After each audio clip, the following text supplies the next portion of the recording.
Hello and welcome to Skincare Confidential. My name is Dr. Ted Lain. I am a board-certified dermatologist and I am your host for today's episode.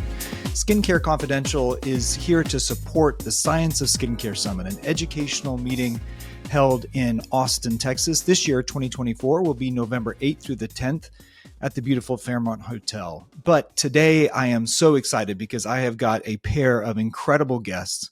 And we are discussing the benzene and benzoyl peroxide issue that was brought up by Valisure, which is an independent testing company, who on March the 5th, 2024, sent a citizen petition on benzene and benzoyl peroxide drug products to the FDA. Now, interestingly enough, March the 5th was the day before the annual American Academy of Dermatology meeting. So it was an interesting date for that to drop.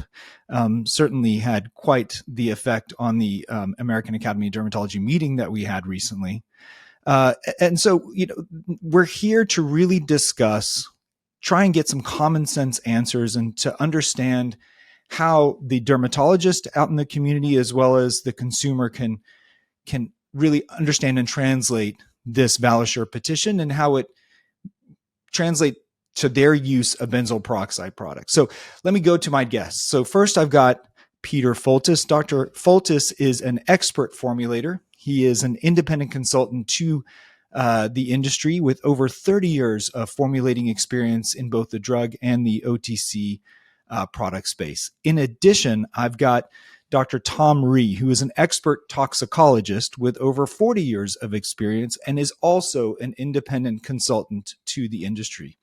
Therefore, neither one of our guests is beholden to industry. They do not have industry ties currently and can speak freely without consequence. So it is such a great honor to have you both. Thank you for being with us today. Thank you. Thank you for inviting us. Absolutely. So let's get into it, guys. I'm going to go ahead and let's use first names, Peter and Tom. Peter is our formulator. So Peter, you and I have had some discussions regarding benzoyl peroxide already. And from what I understand, benzoyl peroxide, in terms of its formulation, comes as crystals that need to be ground into a powder. Is that right? That's correct. It comes as a crystal. The raw material manufacturers will grind it themselves and slurry it in water usually. And when I receive it as a raw material, it's approximately a 20 to 40% slurry in water. And that's how it's formulated. It's usually micronized so that basically when it gets into the formula and into the patient's hands, actually, you really can't feel it. It doesn't agglomerate, so forth, if it's properly formulated. The raw material itself, as you could remember from your chemistry classes, that peroxides can be explosive. So handling it is tricky. Anything over if there's like less than 3% water, 4% water, you can easily have an explosion just from shocking it. Okay.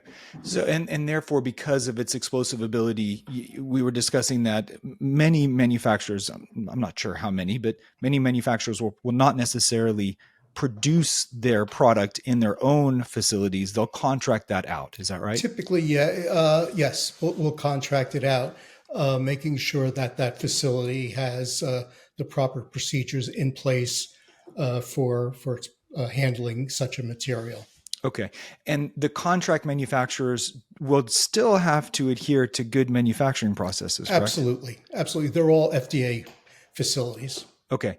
And when we talk about good manufacturing practices, that means there has to be testing, right? Can you just kind of overview, yeah. give us an overview? The raw material will be tested upon receipt.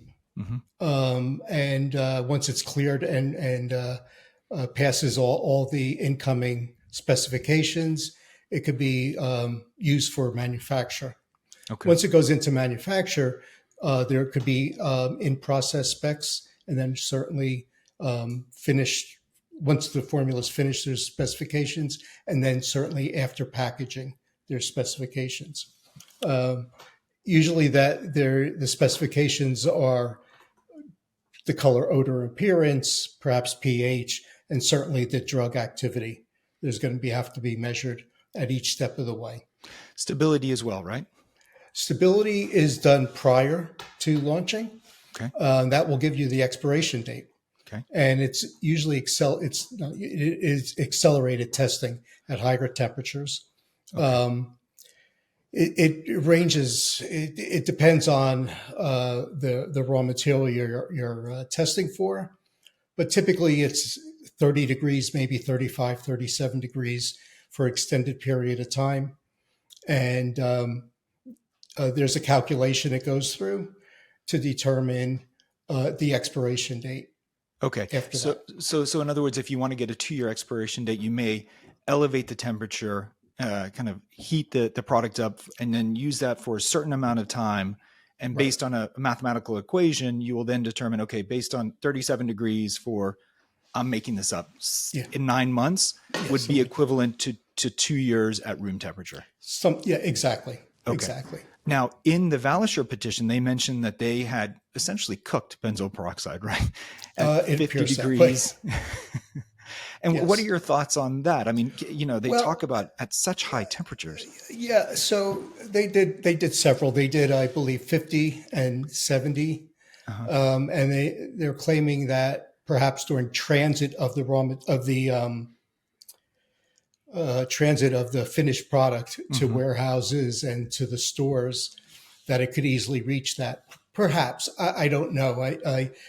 You could mitigate that by controlled temperature, transit and warehousing. And then I think they did 50 degrees, saying that if you keep it in your car for 4 days, I'm not sure people do that. I think practically you could tell your patients that when you buy the product, check the expiration date. Don't leave it in your car. Bring it into the house, in a cool, dry place. So essentially adhere to the storage and handling instructions that are on the box anyway. Absolutely. Which is keep it room temperature in a cool, dry place. Yes. Yeah. Okay. Now let's focusing on benzene, Peter. Is benzene tested for in either the raw material or the finished product? I look back at some raw material suppliers, and I did not see benzene as listed as an contaminant or an impurity, we'll say. And my experience is that it was not tested for as during any stability studies. Right. And okay. So, and as we know, benzoyl peroxide, benzene is not a contaminant. It is a byproduct of the degradation of benzoyl peroxide. Yes. And let me just go back, is during the manufacture, we typically would add it towards the end of typically when you're making a batch, you'll heat the temperature, get the temperature up high to dissolve maybe some oils, fats, and waxes, if you're making emulsion, or to dissolve some preservatives and so forth. But the benzoyl peroxide was added towards the end of the batch as you were cooling it down. So if there was any exposure to high temperature, it would flash off. And it would be incumbent upon the chemical operators who are manufacturing it to wear the proper PPE to avoid any exposure there. And it would be minimal because the batch cycles aren't that long. You wouldn't be holding it at a high temperature for hours upon hours. It would be more like a half an hour or less as you're cooling the batch down. So any benzene produced during production, I think, would be very minimal. Okay. And the reason we are talking about benzene in production versus benzene that could have occurred post-production in the handling and transportation is because when Valisure bought these products, either from wholesalers or they bought them off the shelf, they did note that even at baseline, prior to their heating or their testing of the products, many of these products contained benzene. And so that's why we are talking about benzene, what could have happened during the manufacturing process that may have led to benzene being present in the product even prior to the testing occurring. And I think, Peter, not to put words in your mouth, but what I glean from all of this is adherence to good manufacturing processes, plus what you as an expert formulator know about how the formulation works, the process, there really isn't exposure to these high temperatures specifically. If there is, it's very low, small number of minutes. And therefore we're not necessarily looking at an issue with the manufacturing process in terms of that being culpable for benzene accumulation within the product. Correct. Yeah. So that would lead me to believe perhaps transit and warehousing. Okay. Perhaps. We didn't talk about methods yet, but we will soon. Well, let's talk about that. Okay. Okay. So I think the first thing I look at is methodology. I'm not an analytical chemist, but one thing that I did note that from various trade organizations and I believe even the USP themselves had questioned the validity of the method. So before everybody gets worried about is there benzene or not, is the method needs to be validated. I tried to go through the analytical methods, but again, I'm not an analytical chemist. So for me to pass judgment on their methods, I'm going to wait for the FDA and the powers to be to decide whether those methods were real or not. Mm-hmm. Mm-hmm. And if they are, then I think appropriate steps need to be taken. If they're not, then I think there has to be some kind of assurance to the public that we're not we're producing safe products for them. And by method, you're referring to the methods of testing that Valisure used. Yes, in the analytical methods analysis themselves. Yes. Yeah. Okay. Yeah. Okay. Is there anything that is out of the ordinary, just in terms of what you do, kind of what you are aware of? No, I really don't know. The temperatures, I think, were the ones that struck me. Can it reach that temperature during trucking and so forth in August in the Southwest? Probably. Yeah, absolutely. Warehousing, I think companies can easily adjust for that at a cost. Mm-hmm. If there's any issue, if they think that that will help, is getting temperature controlled shipping and warehousing. Okay. I know of one manufacturer that does that already. Right. So there's this equation that I was reading in some of the material you sent over where risk is equivalent to hazard times exposure, right? And so that equation really is telling for us, because if we're talking about a benzoyl peroxide product, and I'm not talking about the benzoyl peroxide that's aerosolized, just that which is actually in the product, and you apply it on your face, and it probably, Peter, I might be wrong about this, but from my understanding, it kind of, a lot of it will flash off, right? I believe when you put it on a thin layer, you have such a large surface area, some of it's going to flash off. Absolutely. Yeah. So we have the flash off effect in terms of decreasing the concentration right away. And then the amount that actually gets absorbed, Thomas, you found some data to show that the absorption is actually quite low. Yeah. The problem is a lot of absorption data is not expressed as percentage. But I did find a paper that expressed the skin absorption of benzene, not benzoyl peroxide, benzene to be about 0.3%. Okay. So that's extremely low. Extremely low. So in terms of topical application, then just leading to systemic adverse events, carcinogenesis, for example, if that exposure is very low, the hazard is there, but the exposure is very low. Therefore, the risk would be very low, right? Correct. Okay. So that's one common sense answer to me, is if we're looking at risk equals hazard times exposure, okay, got it. The exposure is very low.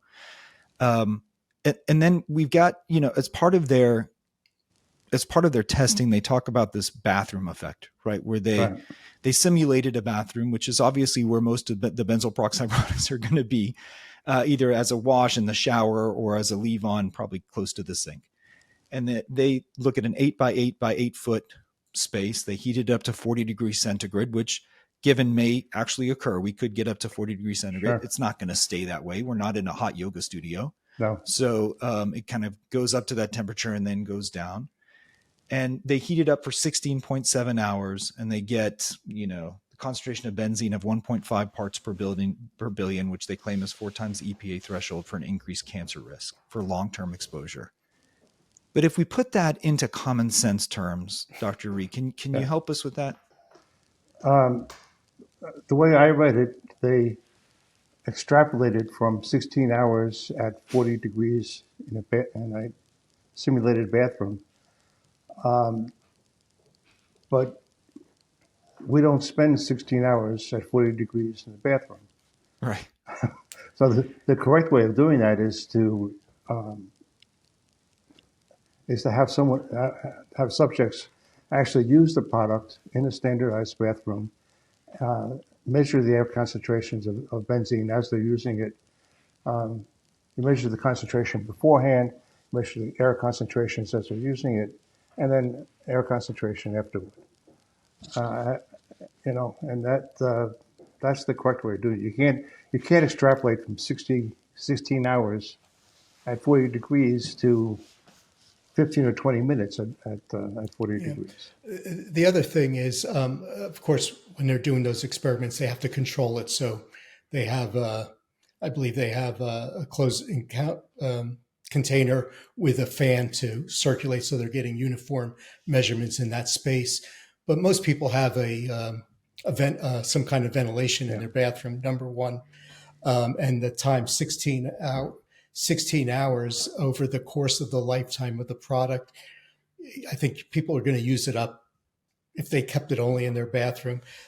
And not only that, it's also a measure of the barrier of the package that it's in. If it was in a metal container, I don't think there'd be any benzene in the air. Mm-hmm. If there was a metal tube, for instance. The plastics that are used, they're very good vapor barriers. They're very good air barriers. I don't know about organic solvents. I off the top of my head, I don't think benzene would be something we would typically measure for. But even if it did escape, two things. One is the ventilation in the bathroom. You're not in a closed situation. You're going to have people in and out. You're going to have ventilations on. Also, the vapor density of benzene is almost 3 times that of air. So it's going to be settling on the ground. Gotcha. So away from where we breathe, essentially. It coming up to your face for inhalation. Perhaps you have to worry about your pets in the bathroom. Okay. But certainly with it being heavier than air, it's going to be sitting closer to the ground. If you're in a static situation, doors closed, in a sealed system, it would be closer to the ground. So by the time it gets up to your nose, I think it's going to be further diluted. Okay. And again, for a short amount of time, right? For sure. Absolutely. Yeah. That other part of that equation that Tom mentioned. Yeah. And so therefore the risk would be low for a short amount of time at a low exposure. The risk, we would imagine, would be low. And Tom, you actually mentioned a personal story of you back in the day when you were in the military. Could you share that with us? Back in 1970, 76, I was in the Army National Guard. I was in a unit that rebuilt automobile parts. And we used benzene as a solvent to clean the parts. So we didn't have gloves. There was 1970, the cancer risk wasn't recognized. We didn't use respirators. We had our hands in benzene 2, 3, 4 hours a day for 2 weeks. And I don't have leukemia, so. Yeah. And so, I know it's an N of 1, but but sure. But I think a lot of people in the 70s had extreme exposures to benzene. Not workplace exposures, but they had exposures to it. So again, it goes to the dose response. If we were exposed to high levels of benzene for long periods of time, that's a high dose. We might see effects. But if we're exposed to negligible amounts, and I consider what's here negligible amounts, then we're not going to have an effect. Okay. So let's go into that real quick, Tom, the dose response curve, which we talk about in pharmacology quite a bit. And essentially this is the body's response to a certain concentration of the drug, right? Right. Can you explain that further in regards to toxicology? In pharmacology, you're looking at the dose response for an effect. Yes. In toxicology, for a positive effect. Hmm. In toxicology, we looked at dose response in terms of a negative response. Hmm. I like to use an example of alcohol. If you have one drink, you probably don't have much of an effect unless you've never been exposed to alcohol in your life. But if you have 3 or 4 drinks, then you're going to have some kind of an effect. You know, Okay. So the the idea is, giddiness, whatever, yeah. and you can get up to a point where you can die from drinking too much alcohol. Yeah. So So, that's the top of that S curve right, of the dose response, right? High right, dose, high response, right, low dose, low response. And there's usually a middle curve where it's somewhat linear. right, Yeah. Okay. So if we're talking about at the kind of lower left of the graph, right? right, If it's an S curve and you're at the lower left, low dose, very low response. And that would or apply to benzene, right, right? and in this case, I think it would be a negligible response. Negligible response. Okay, thank you.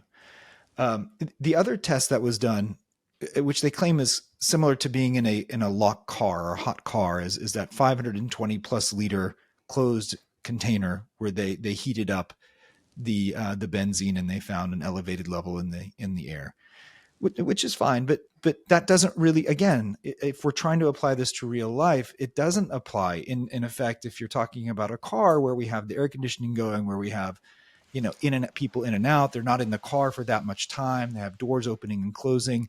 I mean, if you really have to take into account all the variables that can be put into play here that could affect the concentration, right? Right. Yeah.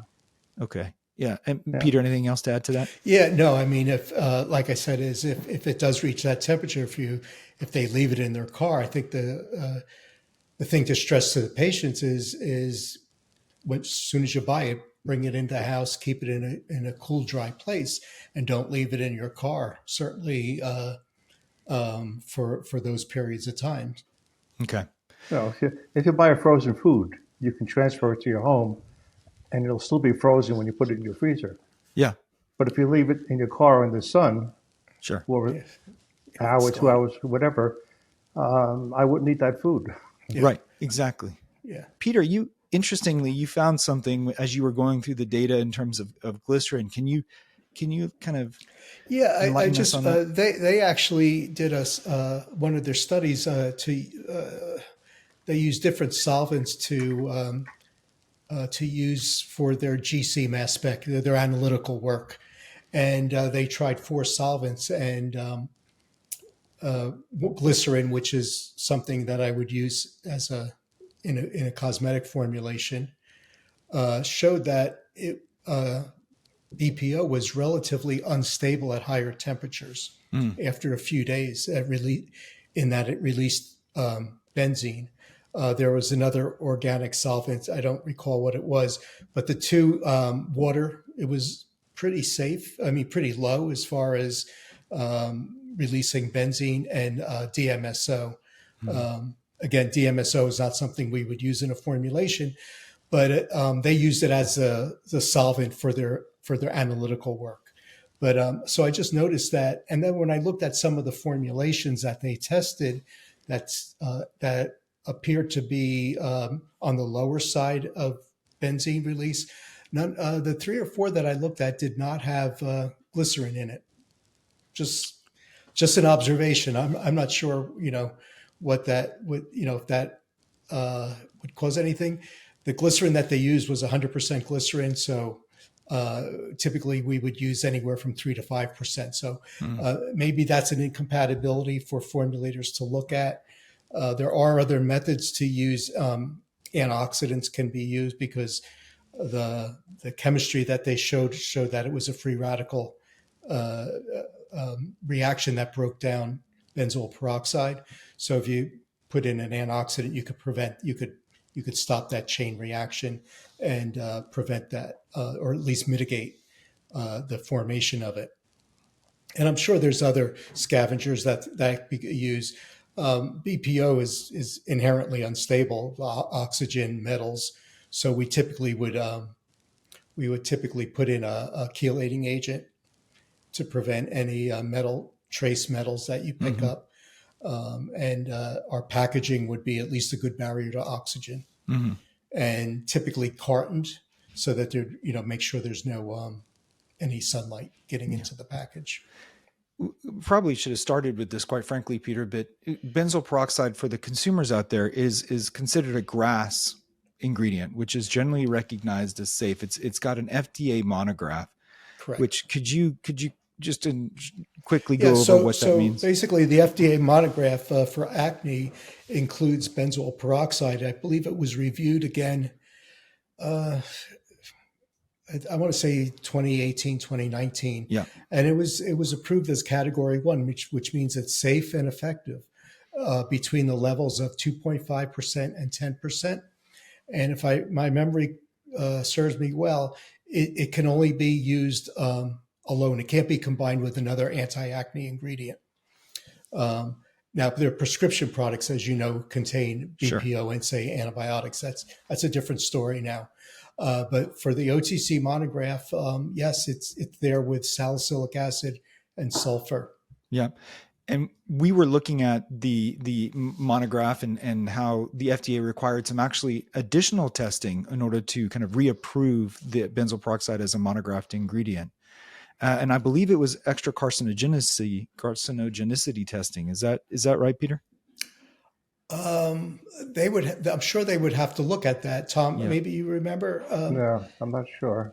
Okay. I know that they've done 2 promotion studies. Yes. But that's I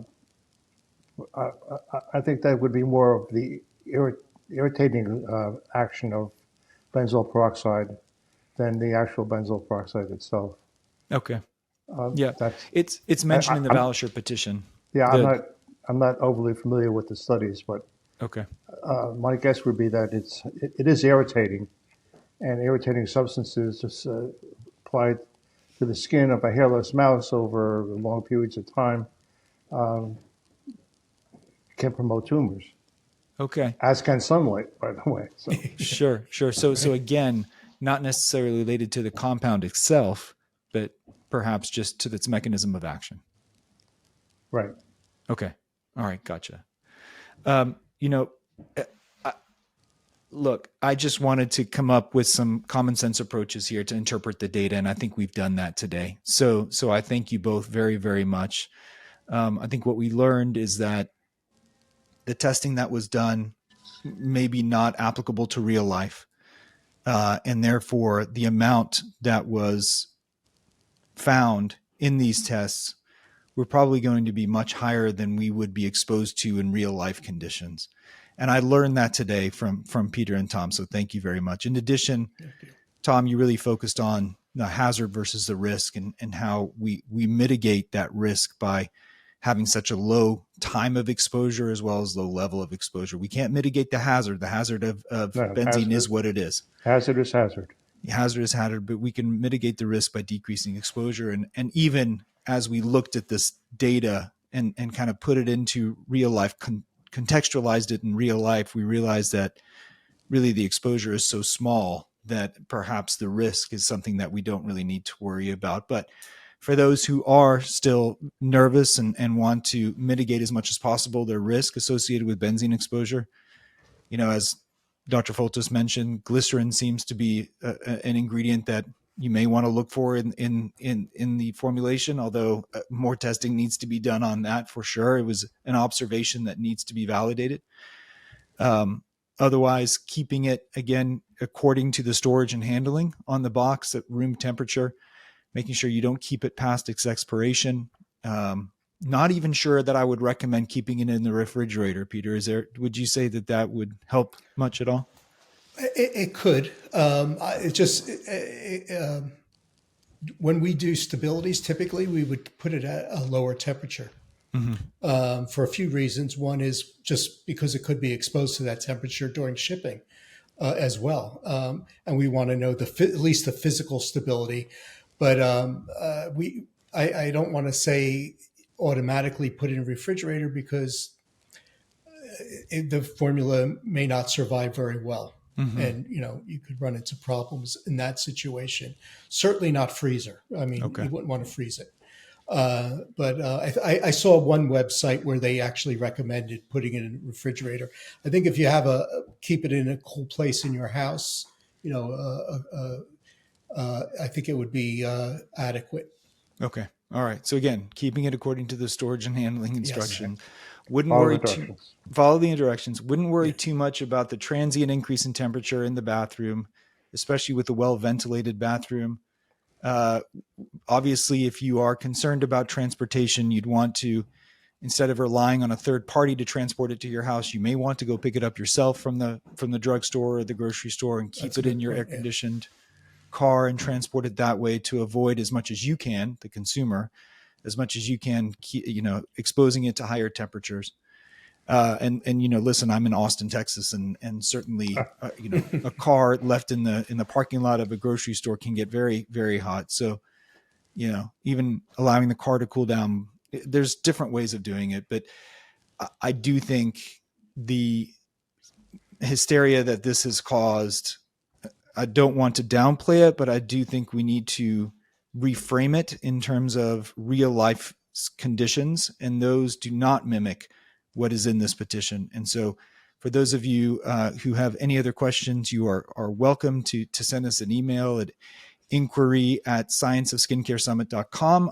I'm hoping Dr. Foltis and Dr. Ree wouldn't mind if I came back to them with questions if we do get any. Absolutely. No problem. You both have been so generous with your time and teaching me, a true neophyte in toxicology in particular, Dr. Ree and Peter, really kind of setting me straight in terms of formulation wise, how benzoyl peroxide is used in products. I appreciate you both so much. This is Dr. Ted Lain. This is Skincare Confidential. Thank you so much for listening. Again, if you have questions, inquiry@scienceofskincaresummit.com. Please like the episode, subscribe it, refer us to a friend. We appreciate all your support, and thank you.